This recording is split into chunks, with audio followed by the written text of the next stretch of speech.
Okay, a question came in from Tammy in Oakland, California, and she wants to know what is causing my hair to fall out. Okay,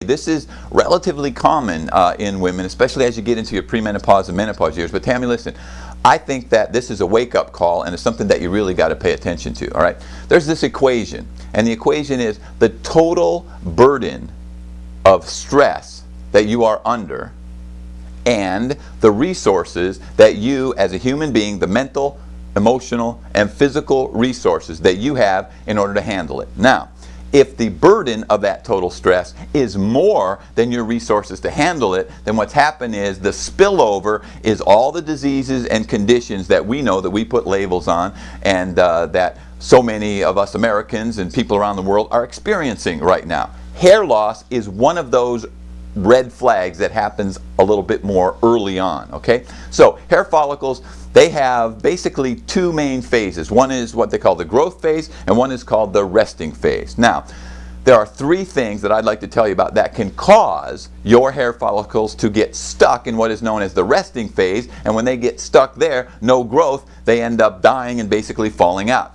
Number one, as I'd mentioned, is the mental and emotional stress, the amount of that you have on your body, but said in a different way, the amount of stress hormone, meaning adrenaline and cortisol that gets released into your system.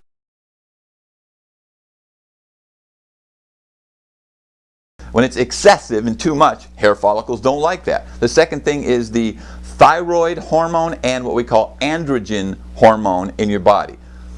Excess thyroid hormone can cause, the hair loss, or not enough thyroid hormone can also contribute to it. Androgens are things like testosterone. And women, when they have too much androgen, can experience something that's similar to what's known in men as male pattern baldness. Okay? The third thing is called insulin resistance. The only way you get resistant to insulin is insanely over-consuming sugar and refined carbohydrates. I've mentioned that over and over in all the videos that I talk about, but that one lifestyle problem is contributing to so many other things that I'm just going to keep mentioning it over and over, but it definitely plays a role in hair loss in women. So, the most common one though is just excess amounts of mental, emotional stress, too much, hurry and worry sickness, sacrificing yourself for everyone else, insane schedules, all of that, all right? So, if you can just identify what those stressors are, calm them down, then with some combined nutritional therapies, such as nutritional catalysts that can increase your resistance to stress,